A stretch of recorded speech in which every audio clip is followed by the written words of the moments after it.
Tara, didiskarte tayo sa splashing rin niya tayo tubig. Libre ng tubig. Huwag kayo mag-gulo doon. Kung busy, huwag nyo mag-gulo. Kausap ko nga si madam, ma'am, pag kayo di natanggap yung ano, sige natin natin, bahala. Ngayon pag kayo di natanggap yung ano, ay, tatanggapin na yan, oh. Tatanggapin na yun kasi boss mo nagkikomend eh. Kaya, pero syempre, nasa kanya pa naman ito yung decision. Kung gusto niya. Kahit na anak pa, kahit ba daw, ano nung mayari. Pinapagaan lang yung loob mo nun. Ewan ko.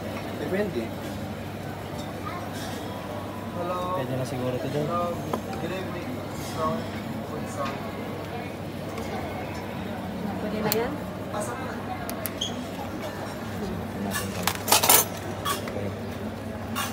Asan yung picture dahil? Ha? May picture? Pwede mo yung ano, yung minute. Oh, ngani. Ano mo lang, scattering mo lang. Scattering mo lang. Hindi mo yan maano sa picture. Forma ko lang guys. Ano ko lang, ano mo una? Laban.